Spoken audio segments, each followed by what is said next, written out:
वहाँ जाके आप प्रेस कॉन्फ्रेंस करेंगे कि आपको भी आज ही पता चला है कि आपकी बेटी जिंदा है। क्या हुआ है? क्या बात है?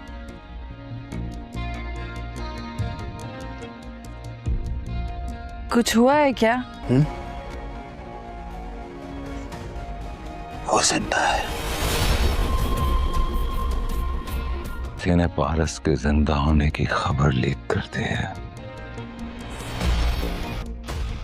ब्लास्ट की आड़ में किसी ने उसे किडनैप कर लिया। तो जो भी रिस्पॉन्सिबल होगा उसको छोड़ूंगा तो नहीं मैं। ने तो मेरे बाप को कत्ल किया था ना, लेकिन मेरे बाप ने पारस को नहीं मारा था। पारस साहिबा के जिंदा होने की खबर किसने लीक की? इसका तो मैं पता लगा लूंगा।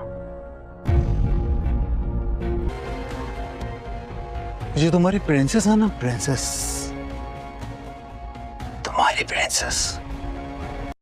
रेशम की बेवकूफ़ी की वजह से उसकी शादी ज़वार से होते होते रह जाएगी, क्योंकि अगर रेशम ने पारस के ज़िंदा होने की खबर सोशल मीडिया पर लीक ना की होती तो आज पारस और हारून का निकाह हो जाता और ज़वार को मजबूरन रेशम से शादी करनी पड़ जाती। लेकिन रेशम ने बहुत जल्दबाजी का मुजाहरा किया होता है। वो तो पारस को बर्बाद कर देना चाहती है, लेकिन पारस को बर्बाद करने के चक्कर में उसने अपने पैर पर ही कुल्हाड़ी मार ली होती है। और जैसे ही सोशल मीडिया पर ये खबर आती है तो ये खबर आग की तरह फैल जाती है और मीर बहज़ाद को भी सिकंदर आकर ये खबर सुनाता है और मीर बहज़ाद बहुत ज़्यादा परेशान हो जाता है और वो निकाह भी रुकवा देता है। तो पारस भी बहुत ज़्यादा परेशान हो जाती है और वो बार बार यही सवाल कर रही होती है कि आप लोगों को क्या हो गया है, कुछ हुआ है क्या। तो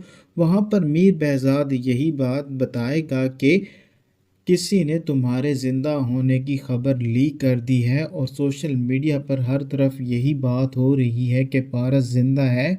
और ज़वार भी बहुत ज़्यादा परेशान हो जाएगा, लेकिन ज़वार दिल ही दिल में खुश नज़र आ रहा होता है। वो तो ये चाह ही नहीं रहा था कि हारून और पारस का निकाह हो। अब तो निकाह रुक चुका होता है तो ज़वार इस मौके का फ़ायदा उठाएगा और वो सिचुएशन को संभालने के लिए मीर बहज़ाद से ये बात कहता है कि आप फौरी तौर पर कराची जाएं और कराची जाकर प्रेस कॉन्फ्रेंस करें और सब लोगों को ये बात बताएं। मुझे तो यही खबर मिली थी कि मेरी बेटी की डेथ बॉम्ब ब्लास्ट में हो चुकी है, लेकिन उसको किसी ने ब्लास्ट की आड़ में किडनैप कर लिया था और अब मैं अपनी बेटी को बाजियाब कराने की पूरी कोशिश करूँगा।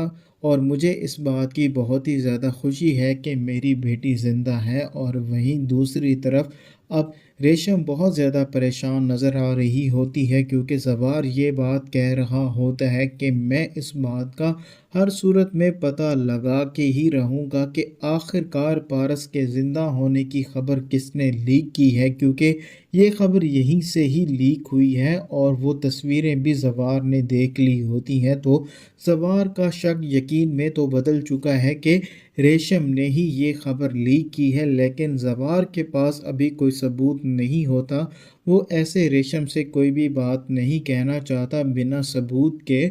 और वहीं दूसरी तरफ अब आफताब के हाथ मौका लग चुका है। आफताब तो अपने रास्ते से ज़वार और मीर बहज़ाद को हटाना चाहता है, क्योंकि अब आफताब को पारस नहीं चाहिए, उसको अपने मामू की पूरी प्रॉपर्टी चाहिए। तो इसीलिए वो जाकर वहाब दुरानी को ये बात बताता है, तुमने तो मेरे बाप का कत्ल इसी वजह से किया था कि आपको ये लगता था कि नदीम ने ही पारस की जान ली है, लेकिन आपकी प्रिंसेस तो ज़िंदा है, मेरे बाप ने उसे नहीं मारा। ये सारी चाल मीर बहज़ाद और उस ज़वार की है। तो वहाब दुरानी यही बात कहता है, तुम्हें क्या लगता है मैं जेल के अंदर से कुछ नहीं कर सकता? तो ये तुम्हारी बहुत बड़ी गलत फहमी है। जैसे मैंने तुम्हारे बाप को मारा था तो अब मैं मीर बहज़ाद और ज़वार को भी नहीं छोड़ूंगा और मैं अपनी प्रिंसेस को हासिल करके ही